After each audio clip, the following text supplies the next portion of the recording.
and I'm back.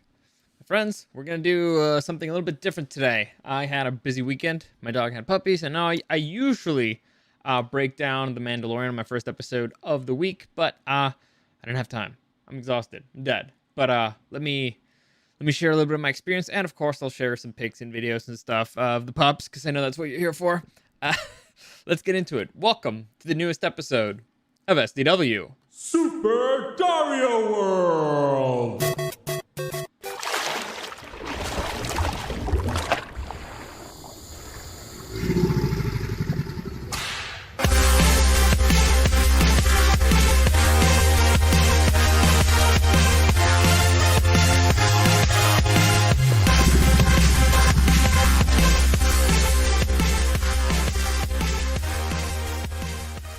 Is anybody else exhausted?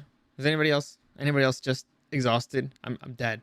I'm dead. A lot of things did not go my way this weekend. I had a lot of plans that just went a little bit different. But before I get into it, let me just give you a quick reminder that any comments, questions, or suggestions, you can find me at Dario the Show on Instagram and at Super Dario World. Also live streaming on Twitch and on YouTube at Super Dario World. Or if you want to check out this video later, you can do that on YouTube at Super Dario World. It uploads there automatically a few hours after a live stream. So there you go.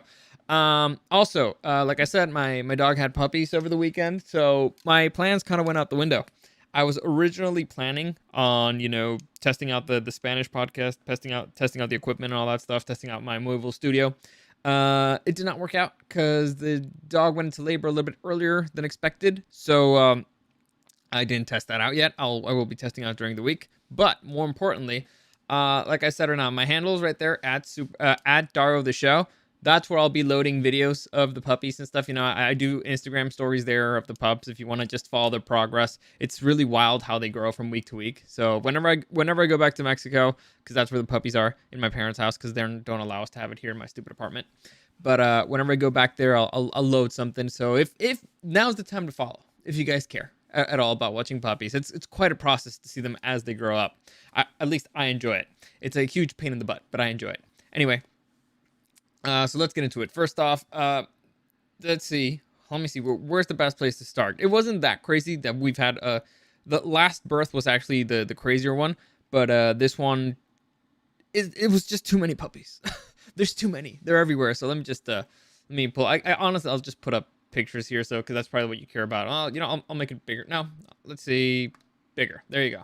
So you can see that's one of the first ones. So let me share how it all went down. So originally, I was planning on going down to Mexico this weekend because dogs are usually pretty regular, and it's kind of you can pinpoint the exact day or days when it's supposed to happen. And these puppies were supposed to be this batch was supposed to come out later this week, so around Wednesday. And so I had planned on going to Mexico this weekend. For those of you who don't know, my dogs live in my parents' house in Mexico because, like I said, they don't allow them in my apartment over here in San Diego, which sucks, but whatever. It's better over there. They have like a huge backyard and they can move around. It's better, honestly. For them, it's better. But so I went down over there and I was like, all right, okay, I'll get things ready. It's winter. It's you need to when a bitch, I believe it's not, when the mom, I'll call her the mom, when the mom's getting ready, it's starting to feel like it's time to give birth. She wants to nest, so she wants to find like a special secluded area where she can be warm and all that stuff and protected, and all the other animals won't bother her. And so my plan was I'll go over there this weekend and I'll set up an area for her, and she'll know this is a specific area. Now I've done several things. I've used like a bathroom before. We've used under a table. It all depends on how cold it is. With my first dog, not my first dog, but with the good one, let's say the dog, Shelby, what happened with her is I set up a tent the first time she had puppies. So we set up a tent and I was basically in the tent with her with a sleeping bag all night, and it was raining and it sucked, but we got all the puppies out. Fortunately, being there, I saved the life of the very first one. So it was one of those things that I feel like I have to be there just in case. Now, with this particular dog, the first batch did not go great. She had 7 last time, but 3 were stillborn. So it was one of those that you are like extra tense and you want to do a little bit extra to make sure you're there. Keep an extra eye out. So I was looking at, all right, where can I set this up that I could actually be there and not be totally miserable when I have to check it out? Because, being in the tent outside was not that fun. It was not a fun experience. So, you learn, you live and learn, you find better places to do stuff. Anyway, so I went down over there. I stayed up late because on Friday, because I tend to stay up late. And then my mom wakes me up at about 7, 8 a.m. She's like, there's 2 puppies out there already. I was like, oh no. So she got into the igloo of another dog, or one of our other dogs, and puppies started coming out. So go out there immediately, and you take the puppies from her, because the risk here is, and this is one of the things that we learned from last time. Apparently, this dog has a lot of puppies, but since there were so many, last time she went into labor, and it took about 3 days total. Like the last puppy, the last one who was stillborn, came out 3 days later. So that was during that whole time she was still in labor, and it sucked. She was miserable. She was miserable, exhausted. And so sometimes she would just lay down and kind of like almost pass out. But the puppies were there. Like, she can't control her own weight when she's that exhausted. And so it's a risk. You just wanna take the puppies away from her as soon as while she's in labor, because they move around. They want to get comfortable, or as much as they can. So it's better to take the puppies away. Anyway, so we go in there. I take the puppies away, and then we start scrambling. Like, all right, what the hell are we gonna do? We're not ready for this. We're not prepared. I wanted to wash her before this happened. I wanted to do a whole bunch of stuff. Now it's all out the window. We just react now. And so we basically, I set up a timer, checking on her every few minutes, or just hanging out with her for a little while, giving her water, trying to keep the puppies warm in a separate spot, or bring them to her for a while. Point is, I guess I can move on to another picture here.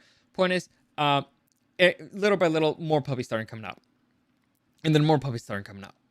And then more puppies started coming out. And it ended up being 9 total. 9. 9. It wouldn't stop. Like, at one point we decided, let's just bring her inside, because I think she's done. Like, I think she's done. So let's just bring her inside, and let's just, let's have her rest and start.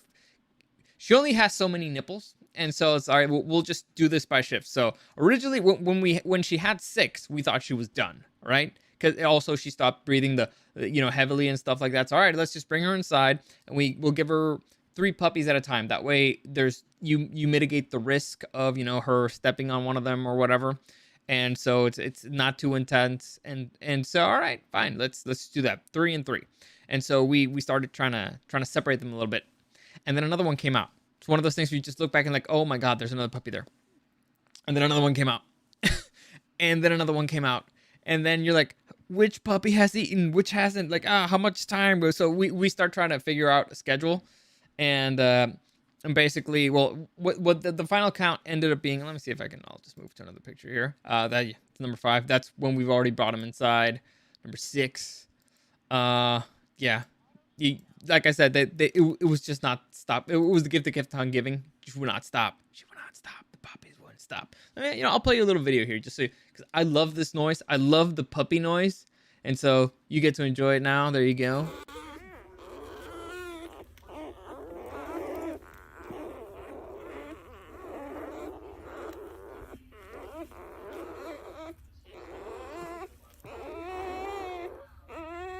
There you go, the fat little piggies. So honestly, it's great. I love them. It's great. It's just exhausting. So the real farms. I'll leave it here with the big one with all with the 8 of them, because I don't think I ever took a picture of all 9 of them, because from then on we just never kept them together, all 9, because they didn't fit in the box anymore. So then it was a matter of, all right, how are we gonna do this? Because clearly, we can't have them all together at the same time. It's just not going to work. So we decided, all right, we'll do shifts of 3 every half an hour, switch them out. Then we encounter a problem. If you look at the picture here, there's 5 blonde ones, right? The 6th one that came out was a brownish. So I'll try to break this down. The 2 spotted ones here, the ones that are white with brown or black right now, it looks black. Those are females. The rest there are 2 males and 3 females.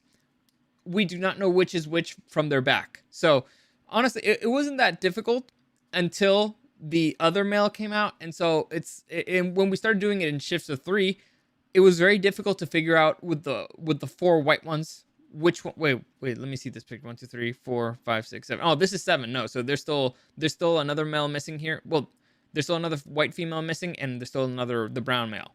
Anyway, so eventually when we started doing the 3s, I realized I don't know which one of the blondes hasn't eaten yet. I don't. This is a problem. I'm not sure exactly which one hasn't eaten, which one has gone here, because they all look the same. They all look the same. Let's look at them from the back. They all look the same. So made a decision there. All right, so this is what we're gonna do. We're gonna do 5 and 4. There's no other option. So it's gonna be the 4 blondies together. My kid brother's calling them the Ashleys. So we're doing the 4 Ashleys, and then the 3 males and the 2 black ones or the spotted one that we can actually tell apart. You know, it's like really easy. Just pick one up, pick a white one up, and it's like, oh, penis, that's a male. There you go. And so we started doing that, and it kind of worked. And then it was just a matter of figuring out the timing. I need to clarify this. I've never ever had a batch this big, ever, for dogs. 9 is insane to take care of at the same time. That all made it. And like I said, a dog only has so many nipples. She only has 8, for those of you who don't know. And so it was not even a question of having to take some of them from her a certain time. So then it became a matter of, all right, figuring out timing, because you want to keep the puppies with her. The puppies have to be cleaned by the mom, and when she licks them, you know, it stimulates their digestive system so that they poop and stuff. So she has to do that.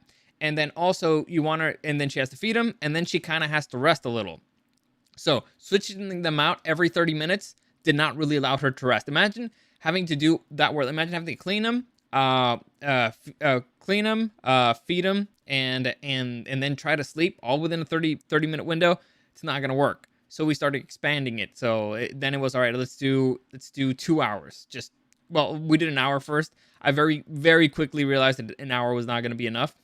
And then I was, all right, 2 hours. And then I decided, all right, waking up 2 hours at night, every 2 hours, waking up to do the switch should be enough. And, you know, making sure that they didn't leave the particular area where we had them, because the ground is cold. You want them to be warm. And sometimes when the mob moves around, she moves the diaper, she moves the pillow, and then they're in the cold ground. And you're like, you don't want them to be cold because they're puppies and they still can't regulate their own body temperature. So every couple of hours we're waking up. I very soon realized this 2 hours is definitely not enough. I mean, all I just have to do is wake up, make sure that everything's okay, maybe clean some stuff, switch out some diapers, and then switch out the pups. Or maybe, you know, let the mom go outside because she wants to go to the bathroom or something. I very quickly realized if that was not enough for me to be waking up on those intervals, it's definitely not long enough for her. So we expanded it to 4. And I think that was working out. During the day, we decided to do 3, because that's enough time for the puppies to eat, sleep, be cleaned, and all that stuff, and for them not to be like ravenously hungry. So we ended up deciding, all right, we'll do 3 hours. So every 3 hours, you'd been getting up or just, you know, checking on them and switching them out. And that was honestly the first night's the hardest, because the mom is exhausted. And if the mom is exhausted, there's always the risk that she'll, you know, smother them in her sleep. That's always the risk, that she'll just pass out. At least that was my big fear. And so that kept me up. But fortunately, it was done. They're okay. I guess I can show you another video here that I particularly, let me see. No, I'll do this one for now. Isn't that a great sound? Isn't that just the greatest sound? Anyway. So now the fun part is when all of these little boogers start to run around. Because right now they all fit in a tiny little box. And it's great. And it's easy. You can just move them around. Very quickly, they will get very large. I remember by the time, because at 6 weeks, that's when you can officially separate them from the mom. By the time we took them to the vet for the 6-week appointment, carrying the box was not easy. And it was 4. This is double. This is more than double. I have no idea what we're gonna do, because puppies tend to chew on stuff. Usually, you know, you get them 1, 2 chew toys, and that's good enough for 4 puppies. This is 9. You gotta keep them entertained. You gotta feed them. Then and they destroy the mom's nipples. I have no idea what we're gonna do. Honestly, I don't even know if she can feed them. I don't even know if she's gonna be able to feed all of them. So we're probably gonna have to do formula for some of them. There's the latest one, the youngest, the youngest male. He came out really small and he's not really latching on as he should. So I don't know, man. The next 6 weeks should be interesting. But like I said, if you wanna see those videos, I'll keep updating stuff. They're cute as hell. I love it, and it's one of those things where it's exhausting and it's a major pain, but you love it because you're first off you're like raising a living being and it's fun and they're lovable because they're puppies. So I don't hate it. I'm just tired. And I'll show you the final video. This is the one every other one my mom took. As you can tell, the pictures were terrible, but this is one that I took. Just because I wanted to. It was one of the. At first, I was like, I don't want to take any pictures of him because the mom looks terrible right now. She's exhausted, and the puppies they just came out from the womb. They don't look that great. They're like rats, like. But and also I was busy with other stuff. Like my mind was focused on the thing, but my mom just kept taking pictures. So I used some of her pictures. This is the video that I took, and it's just because they were all in the box and they were all making the puppy noise. And I love the puppy noise. And right now you can see this is 8 in that box, right? Try to tell any of these apart.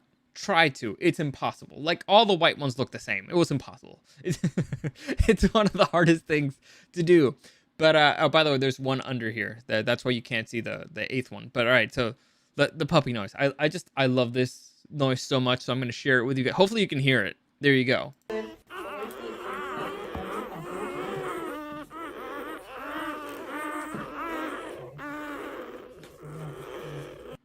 There you go. I love it. I love it. I love it. It's great. It's a great weekend. Honestly, it was a great time. It's going to be a fun December. It's just tiring. I'm tired. But hopefully, the worst is done.